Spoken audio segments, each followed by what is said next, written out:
पटना की तंग गलियों में एक ऐसा स्वाद बसता है जिसकी महक पूरे शहर को अपनी ओर खींच लेती है। राजू की पानी पूरी केवल मसालेदार पानी और खस्ता पूरियों का खेल नहीं थी, बल्कि उसके पीछे छिपा था एक ऐसा अनसुना नियम जिसने कई जिंदगियों को बदल दिया। जब लालच और बेईमानी के साये ने शहर के हर कोने को घेर लिया, तब राजू की एक छोटी सी ठेले पर ऐसा क्या था जिसके लिए लोग घंटों कतार में खड़े रहते थे? क्या सचमुच ईमानदारी का स्वाद किसी भी दौलत से बड़ा हो सकता है? बिहार की राजधानी पटना के बीचों बीच राजू का ये छोटा सा ठेला केवल पानी पूरी बेचने की जगह नहीं था, बल्कि शहर भर के लोगों के लिए भरोसे और जायके का सबसे बड़ा ठिकाना था। आइए आइए रमेश बाबू, प्रणाम। आज आपके लिए पानी में भुना हुआ जीरा और काला नमक थोड़ा खास अंदाज में मिलाया है। बस एक बार खाकर देखिए, दिन भर की थकान दूर हो जाएगी। अरे राजू भाई, तुम्हारी यही तो बात हमें खींच लाती है। दफ्तर में दिन भर काम करके दिमाग थक जाता है, लेकिन तुम्हारी एक गोलगप्पा खाते ही मन एकदम ताजा हो जाता है। पूरे पटना शहर में तुम्हारे जैसा पानी कोई बना ही नहीं सकता। ये सब आप लोगों का प्यार है रमेश बाबू। हमारे पिताजी हमेशा कहते थे कि जो भोजन दूसरों को खिलाओ उसमें वही पवित्रता और सफाई होनी चाहिए जो अपने घर के मंदिर के प्रसाद में होती है। मैं बस उसी नियम का पालन करता हूँ। राजू भैया, जरा हमारी बिटिया के लिए कम तीखा वाला पानी पूरी बनाइएगा, लेकिन हाँ, मेरे लिए तो एकदम कड़ाक और चटाकेदार होना चाहिए, जैसा उस दिन बनाया था। इमली की मिठास और भुने मखाने का क्रंच। अरे भाभी जी, आप बिल्कुल चिंता मत कीजिए। बिटिया रानी के लिए मैंने मीठा अमचूर और उबले मक्के का खास मसाला तैयार रखा है। इसमें जरा भी कड़वाहट या ज्यादा तीखापन नहीं है। लीजिए बिटिया, पहले तुम खाओ। वाह राजू, सच में मजा आ गया। मैंने गांधी मैदान के पास भी कई ठेले देखे हैं, लेकिन कोई सड़ा हुआ तेल इस्तेमाल करता है तो कोई गंदा पानी। तुम जिस तरह से हर चीज को ढक कर रखते हो और दस्ताने पहनकर खिलाते हो, दिल खुश हो जाता है। भाभी जी, स्वाद तो दो पल की जबान का स्वाद है, लेकिन सेहत तो जिंदगी भर की बात है। अगर मैं 2 पैसे बचाने के चक्कर में किसी के पेट को नुकसान पहुंचाऊं, तो वो कमाई मेरे किस काम की? ईमानदारी से कमाया 1 रुपया भी चैन की नींद देता है। राजू भैया, मुझे वो बड़ी वाली पानी पूरी दीजिए ना, जिसके ऊपर आप ढेर सारी नमकीन भुजिया और स्पेशल बिहारी मसाला डालते हैं। मेरे सारे दोस्त बोल रहे थे कि राजू भैया की पानी पूरी जैसा क्रंच पूरी दुनिया में कहीं नहीं है। लो मेरे छोटे नवाब, ये लो तुम्हारी स्पेशल भुजिया वाली पूरी। और हाँ, स्कूल की पढ़ाई कैसी चल रही है? अगर पहली पोजीशन लाओगे तो मेरी तरफ से पूरे हफ्ते मुफ्त पानी पूरी। वाह भैया, फिर तो मैं आज से ही दिन रात पढ़ाई करूँगा। आहा, कितना टेस्टी है। राजू की ये लगन और शुद्धता ही उसकी सबसे बड़ी ताकत थी। लेकिन बाजार में जहाँ सफलता होती है, वहाँ ईर्ष्या की काली छाया भी मंडराने लगती है।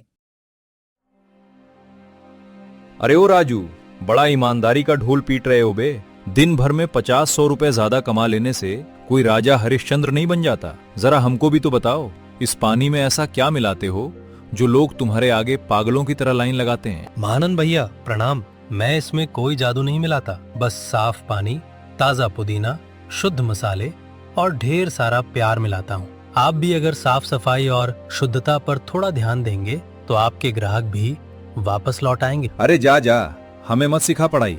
व्यापार मुनाफे से चलता है। प्यार और ईमानदारी की बातें सिर्फ किताबों में अच्छी लगती हैं। सड़ा आलू लगाओ या बासी पानी, जब मिर्च तेज होगी तो ग्राहक तो खाएगा ही। तू ज्यादा दिन इस बाजार में टिक नहीं पाएगा राजू। महानंद भैया, व्यापार केवल जेब भरने का नाम नहीं है। जो रोटी बेईमानी से आए वो गले में अटक जाती है। मैं घटिया सामान बेचकर किसी के स्वास्थ्य के साथ खिलवाड़ कभी नहीं करूंगा, चाहे मुझे भूखा ही क्यों ना सोना पड़े। बहुत घमंड है ना तुझे अपनी इस सफाई और जायके पर। देखना राजू, बहुत जल्द तेरा ये घमंड और ये ठेला दोनों इसी बाजार की धूल में मिलेंगे। ऐसा सबक सिखाऊंगा कि पानी पूरी बेचना भूल जाएगा। महानंद की इस खौफनाक धमकी के बाद बाजार की हवा में एक अजीब सा तनाव घुल गया। राजू ने मुस्कुराकर टालने की कोशिश तो की, लेकिन उसे अंदाजा नहीं था कि लालच की आग में अंधा हुआ महानंद किस हद तक गिर सकता था।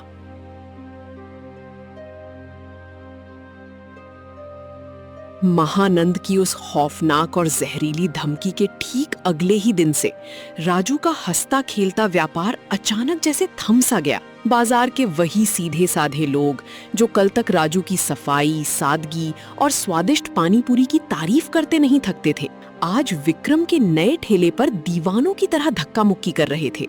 हे भगवान, ये अचानक क्या हो गया? मेरी पानी पूरी का जायका तो वही है, आलू का मसाला भी ताज़ा है और मटके का पानी भी उबला हुआ शुद्ध जल है। फिर भी सारे ग्राहक विक्रम की दुकान पर क्यों उमड़ पड़े हैं? क्या महानंद भैया ने वाकई अपनी गंदी चाल चल दी है? अरे राजू बेटा, गुस्सा मत होना, पर जरा विक्रम के पानी का स्वाद तो देखो। एक पूरी खाते ही जीभ में ऐसी झंझनाहट होती है कि मन करता है खाते ही जाओ। ऐसा चटपटा और तेज तीखापन हमने आज तक पूरे बाजार में कहीं नहीं चखा। रमेश काका, तीखापन तो ठीक है, लेकिन क्या आपने गौर किया कि उनका पानी कितना अजीब और अप्राकृतिक रूप से लाल दिख रहा है? इतना तेज तीखापन और लालच सेहत के लिए बहुत खतरनाक हो सकता है। आप बरसों से मेरे यहाँ खाते आए हैं, एक पूरी खाकर तो देखिए काका। अरे छोड़ राजू बेटा, आज वो बात नहीं रही। जमाने के साथ बदल, लोग आजकल तीखा ढूंढते हैं। तेरी सादी और फीकी पानी पूरी अब किसी को पसंद नहीं आएगी। आइए आइए भाइयों और बहनों, असली चटपटा बिहारी तीखापन केवल यहाँ मिलेगा। जो एक बार खाएगा वो राजू का फीका पानी भूल जाएगा। सबसे सस्ता, सबसे तीखा और सबसे धमाकेदार जायका। क्यों रे राजू, पहचान लिया इसे? ये विक्रम है, मेरा खास आदमी। मैंने कल ही तुझसे कहा था ना कि तेरा घमंड इसी बाजार की धूल में मिलाकर रहूंगा। देख ले तेरी ईमानदारी का इनाम। आज शाम तेरा पूरा मटका भरा का भरा ही घर वापस जाएगा। महानंद भैया, ग्राहक भले ही आज भटक गए हों, लेकिन बेईमानी और खतरनाक केमिकलों का ये धंधा ज्यादा दिन नहीं चलेगा। आप अपनी जेब भरने के लिए मासूम लोगों के स्वास्थ्य के साथ खिलवाड़ कर रहे हैं। इतना तीखापन किसी प्राकृतिक मिर्च का हो ही नहीं सकता। ज्यादा ज्ञानी मत बन। बाजार में वही माल बिकता है जो ग्राहक की जीभ को भाता है। तेरी तरह सफाई और ईमानदारी का ढोंग करने वालों के बर्तन शाम को खाली ही घर लौटते हैं। आज रात तुझे पता चलेगा कि भूखा सोना क्या होता है। समय पंख लगाकर बीतता गया और बाजार की चहल पहल धीरे धीरे खत्म होने लगी। राजू पूरे दिन आस लगाए बैठा रहा, लेकिन विक्रम के उस अजीब और लत लगा देने वाले तीखे पानी के आगे राजू की शुद्ध और पौष्टिक पानी पूरी कोई नहीं खरीदना चाहता था। दिन के ढलते ही जब राजू ने अपनी थैली खोली तो उसकी आंखें भर आईं। महज 20 रुपए? पूरे दिन की मेहनत का नतीजा सिर्फ 20 रुपए? हे ईश्वर, ये क्या न्याय है? आज तो मेरी माँ की दवाई का आखिरी दिन था। डॉक्टर साहब ने साफ कहा था कि अगर आज रात दवाई नहीं मिली तो उनकी हालत बहुत बिगड़ने लगेगी। राजू, आ गया मेरे लाल। आज बहुत देर हो गई। बाजार में सब ठीक तो था ना बेटा? तेरी आवाज इतनी भारी और उदास क्यों लग रही है? नहीं माँ, सब ठीक है, बस आज बाजार में थोड़े ग्राहक कम थे। तुम चिंता मत करो, तुम लेट जाओ, मैं तुम्हारे लिए पीने के लिए गर्म पानी लाता हूँ। बेटा, मेरी सीने की दवाई ले आया ना? आज शाम से छाती में बहुत तेज दर्द हो रहा है और सांस लेने में बहुत तकलीफ हो रही है। डॉक्टर की उस दवाई से बहुत आराम मिल रहा था। माँ, मुझे माफ कर दो, आज बाजार में एक भी ग्राहक नहीं आया। मेरे पास दवाई के पूरे पैसे नहीं थे और मेडिकल स्टोर वाले ने बिना पैसों के दवाई देने से साफ मना कर दिया। मैं कल सुबह सबसे पहले किसी से पैसे उधार मांगकर दवाई ले आऊंगा माँ। कोई बात नहीं बेटा, तू रो मत। तूने दिन भर मेहनत की है, यही मेरे लिए बहुत है। भगवान सब ठीक करेगा। अरे ओ राजू, दरवाजा खोल, देख तेरा भला चाहने वाला महानंद भैया आया है। महानंद भैया, आप इस वक्त रात के अंधेरे में मेरे घर क्या कर रहे हैं? मैंने आपसे कहा था ना कि मुझे और मेरी माँ को अकेला छोड़ दीजिए। अरे राजू, इतना गुस्सा सेहत के लिए अच्छा नहीं होता। मुझे पता चला कि तेरी माँ बिना दवाई के तड़प रही है। देख मैं कितना दरियादिल हूँ। ये ले पूरे 5,000 रुपए नकद। बस मेरी एक छोटी सी शर्त है, कल सुबह होते ही तू अपना ठेला समेटकर इस शहर से हमेशा के लिए चला जाएगा, वरना तेरी माँ बिना दवाई के दम तोड़ देगी। अब फैसला तेरा है। महानंद की इस नीच चाल ने राजू की आत्मा तक को कंपा दिया। एक तरफ उसकी माँ की उखड़ती हुई सांसें और दवाई की सख्त जरूरत थी, तो दूसरी तरफ उसका स्वाभिमान, सच्चाई और उसका एकमात्र रोजगार। राजू की आंखों के सामने अंधेरा छाने लगा और वो एक ऐसे धर्म संकट में फंस गया जहां हर रास्ता विनाश की ओर जाता था। महानंद के इन जहरीले पैसों ने राजू के सामने अपनी माँ की जिंदगी और अपने स्वाभिमान के बीच एक दर्दनाक दीवार खड़ी कर दी थी। एक तरफ माँ की तड़प थी तो दूसरी तरफ बरसों से सींची हुई ईमानदारी। महानंद भैया, आप पैसों के जोर पर लोगों का जमीर खरीदते होंगे, लेकिन ये राजू भूखा मर जाएगा, पर आपकी ये पाप की कमाई कभी नहीं छुएगा। अपनी ये पैसों की गड्डी अपनी जेब में रखिए और अभी के अभी मेरे घर से दफा हो जाइए। अरे ओ स्वाभिमानी हरिश्चंद्र, ज्यादा मुंह मत चला। याद रखना, कल सुबह जब तेरी माँ दवाई के बिना आखिरी सांस लेगी तब ये तेरी सूखी ईमानदारी काम नहीं आएगी। कल बाजार में तेरा ठेला नहीं दिखना चाहिए, वरना अंजाम भुगतने के लिए तैयार रहना। सुबह होते ही राजू भारी मन से बाजार पहुंचा। वो अमचूर, इमली और शुद्ध मसालों की ऊंची कीमतों से परेशान था, क्योंकि महानंद की साजिश के कारण उसके पास आज का सामान खरीदने तक के पूरे पैसे नहीं बचे थे। अरे राजू भाई, तू इतना परेशान क्यों बैठा है? तेरी माँ की तबीयत का पता चला मुझे। पर देख भाई, जमाने के साथ चलना सीख। तू असली इमली और खड़े मसालों के चक्कर में खुद को क्यों तबाह कर रहा है? क्या करूं मुरारी भाई, शुद्ध मसाले इतने महंगे हो गए हैं कि आज का सामान खरीदने लायक पैसे भी नहीं है। माँ की दवाई का पर्चा जेब में पड़ा है और हाथ बिल्कुल खाली है। देख राजू, मैं तुझे एक पक्का रास्ता बताता हूँ। तू महानंद का राज जानता है? वो बाजार से सस्ता केमिकल, सिंथेटिक एसिड और नकली हरा रंग लाता है। सिर्फ 50 रुपए में 100 लीटर चटपटा पानी तैयार हो जाता है। तू भी आज वही केमिकल इस्तेमाल कर ले, सारा नुकसान पूरा हो जाएगा और माँ के लिए दवाई भी आ जाएगी। केमिकल, एसिड और नकली रंग? मुरारी भाई, ये तुम क्या कह रहे हो? वो पानी पूरी नहीं, लोगों की सेहत के साथ धीमा जहर है। मैं अपने फायदे के लिए मासूम लोगों के पेट में जहर घोलूंगा? अरे भाई, आज के जमाने में ईमानदारी से सिर्फ पेट की आंतें सूखती हैं, पेट नहीं भरता। जब पूरा बाजार छलावा कर रहा है तो तू अकेला राजा हरिश्चंद्र बनकर क्या पाएगा? बस एक दिन केमिकल वाला पानी बेच दे, किसी को पता नहीं चलेगा, माँ की जान बच जाएगी। राजू, जरा ठंडे दिमाग से सोच। राजू का मन एक पल के लिए डगमगाया, लेकिन तभी उसकी आत्मा में उसकी माँ के संस्कार जाग उठे। बेटा राजू, पेट खाली रहे तो सह लेना, लेकिन किसी के साथ छल करके एक निवाला भी मत खाना। ईमानदारी की सूखी रोटी में जो ताकत है वो बेईमान के हलवे में भी नहीं। नहीं मुरारी भाई, कभी नहीं। मेरी माँ ने मुझे भूखा सोना सिखाया है, लेकिन बेईमानी की रोटी खाना नहीं। अगर आज मैंने अपनी पानी पूरी में जहर मिलाया तो उस पैसे से आई माँ की दवाई भी मेरे लिए पाप बन जाएगी। मैं कम पानी पूरी बनाऊंगा, कम कमाऊंगा, लेकिन बेचूंगा शुद्ध ही। तू पागल है राजू, तेरी ये जिद तुझे और तेरी माँ को ले डूबेगी। देख लेना, आज बाजार में महानंद तुझे कच्चा चबा जाएगा। राजू ने अपनी ईमानदारी पर भरोसा रखकर ठेला तो लगा लिया, लेकिन महानंद ने अपने ठेले पर 5 रुपए में 10 पानी पूरी और लाल हरे चमकीले पानी का ऐसा जाल बिछाया कि आधी से ज्यादा भीड़ उसी के ठेले पर टूट पड़ी। आओ भाई आओ, चटपटी, तीखी और एकदम रंगीन पानीपुरी खाओ। महानंद की पानीपुरी के आगे सब फीके हैं। अरे राजू, आज तो तेरा ठेला खाली ही रहेगा। तेरी ईमानदारी की पानीपुरी कोई नहीं खरीदेगा। वाह महानंद भाई, क्या तीखा पानी है, जुबान पर तो आग लगा दी। एक और दो भाई। अरे बाप रे, मेरे पेट में आग लग गई, मेरी आंतें जल रही हैं। बचाओ, इस पानी में तेजाब मिला है, जहर दे दिया इसने। हाय दया, मेरा गला और पेट छिल गया। इस महानंद ने पैसे कमाने के चक्कर में हमें केमिकल पिला दिया है। मारो इस धोखेबाज को।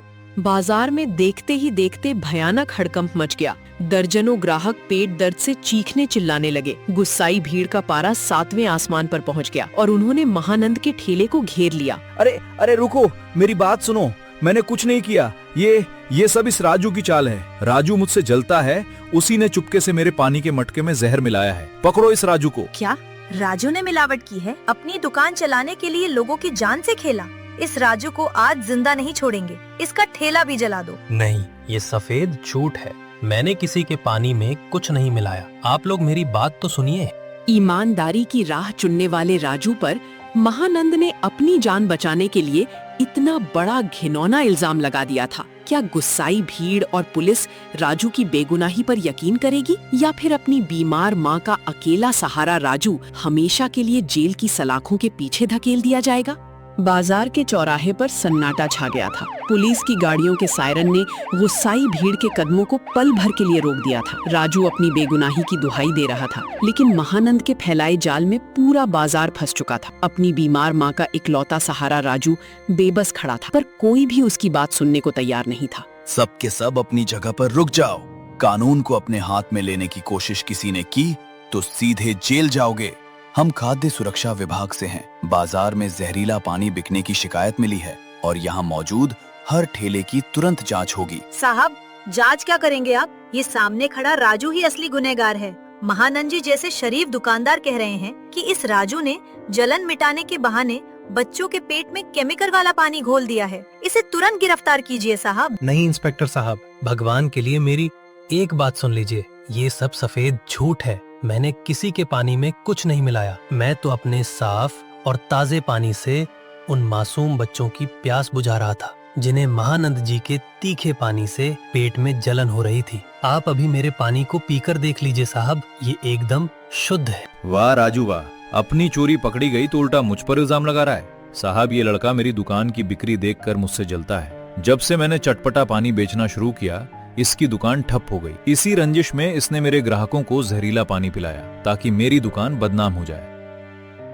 अगर इस इंस्पेक्टर ने महानंद के गोदाम पर छापा मार दिया तो मेरे सप्लाई किए हुए सारे तेजाबी केमिकल पकड़े जाएंगे और मुझे पूरी जिंदगी जेल में सड़ना पड़ेगा। इससे पहले कि पुलिस उधर जाए, इस सीधे साधे राजू को ही बलि का बकरा बनाना पड़े। अब ले राजू, भुगत अपनी ईमानदारी का फल। अगर तुम वाकई बेगुनाह हो राजू, तो तुम्हें घबराने की कोई जरूरत नहीं है। लेकिन अगर यहाँ किसी की जान के साथ खिलवाड़ हुआ है तो अंजाम बहुत बुरा होगा। सिपाही, सबसे पहले इस राजू के ठेले के एक एक कोने की अच्छी तरह तलाशी लो। हाँ साहब, बेझिझक तलाशी लीजिए। मेरा ठेला शीशे की तरह साफ है। मैंने कभी अपनी माँ की कसम तोड़कर बेईमानी नहीं की। मुझे अपने भगवान और अपनी मेहनत पर पूरा यकीन है। मेरा पानी बिल्कुल शुद्ध है।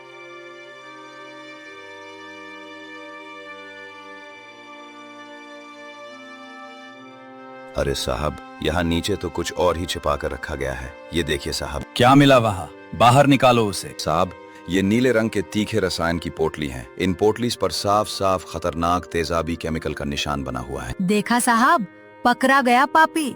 यही केमिकल ये पानी पूरी में मिलाकर लोगों की जान ले रहा था।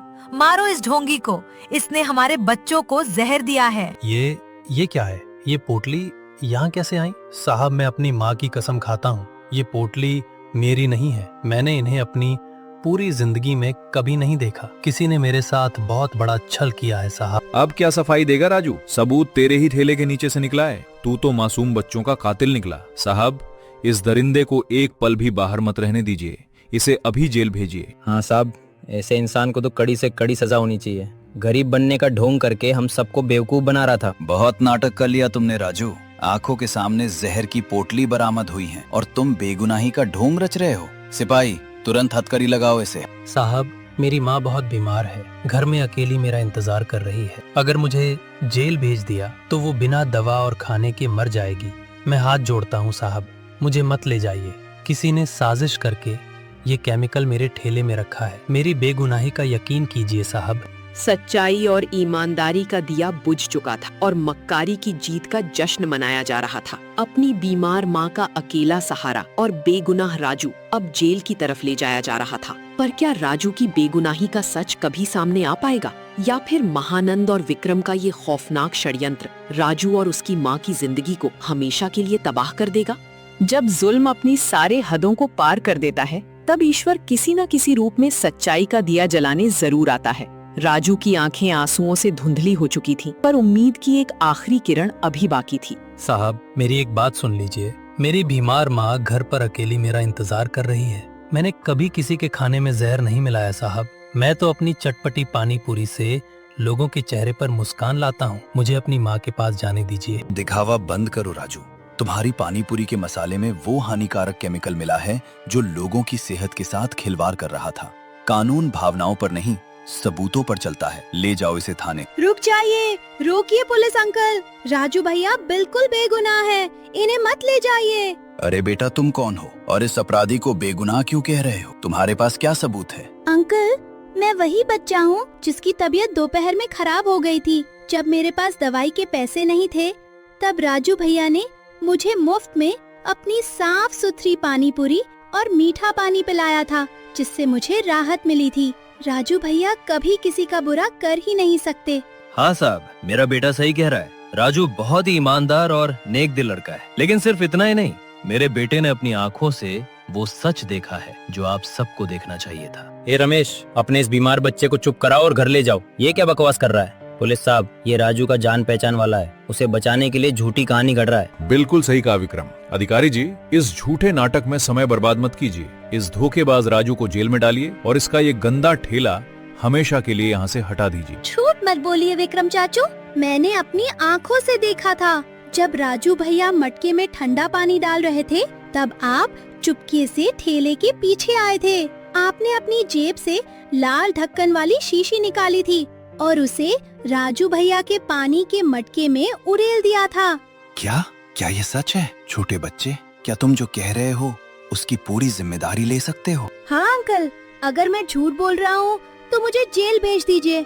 विक्रम चाचू ने वो लाल ढक्कन वाली शीशी राजू भैया के ठेले के नीचे छिपा दी थी और उनके कुर्ते की दाहिनी जेब में अभी भी वैसी ही एक और शीशी रखी हुई है।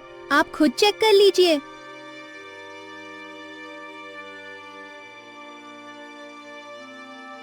साहब ये देखिए, इसके कुर्ते की जेब से ठीक वैसी ही लाल ढक्कन वाली केमिकल की बोतल मिली है और साथ में नोटों की एक पूरी गड्डी भी है। तो ये खेल था तुम्हारा? विक्रम, अब सच उगल दो, वरना पुलिस की लाठी जब पड़ेगी तो जीवन भर चलने लायक नहीं रहोगे। सच बताओ, ये केमिकल तुमने राजू के ठेले में क्यों मिलाया? मुझे माफ कर दीजिए साहब, मुझे माफ कर दीजिए। ये सब मेरा दिमाग नहीं था, ये सब महानंद सेठ का षड्यंत्र था। महानंद सेठ ने मुझे 50,000 रुपए दिए थे। उन्होंने कहा था कि राजू की चटपटी पानीपुरी का स्वाद पूरे शहर में मशहूर हो रहा है और उनकी दुकान ठप पड़ गई है। इसलिए राजू को बर्बाद करने के लिए उन्होंने मुझसे ये घटिया काम करवाया। तू है तुम्हारी ऐसी अमीरी पर महानंद सेठ? एक गरीब लड़के की मेहनत और उसकी बीमार माँ की रोजी रोटी छीनने के लिए तुमने इतना नीच काम किया? तुम्हें शर्म आनी चाहिए। राजू, मुझे माफ कर देना बेटा।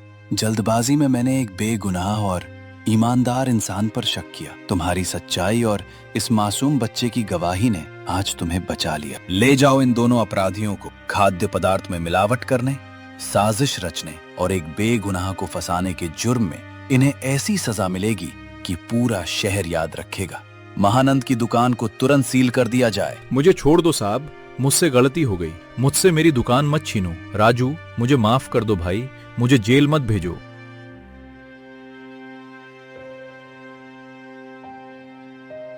राजू बेटा, हमें माफ कर दो। हमने तुम्हारे ठेले को नुकसान पहुंचाया और तुम पर शक किया। हम सब गांव वाले मिलकर तुम्हारा ठेला नया बनवाएंगे और तुम्हारी माँ के इलाज का पूरा खर्च उठाएंगे। नहीं काका, आपका ये प्यार ही मेरे लिए बहुत है। मुझे किसी से कोई शिकायत नहीं है। आज अगर ये छोटा अमित और इसके संस्कार ना होते तो शायद मेरी बीमार माँ आज अपना बेटा खो देती।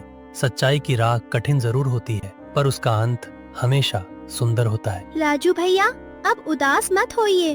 अब जल्दी से अपनी वही बिहार की सबसे चटपटी और तीखी पानीपुरी बनाइए ना। मुझे और पूरे गांव को आज जीत की पानीपुरी खानी है।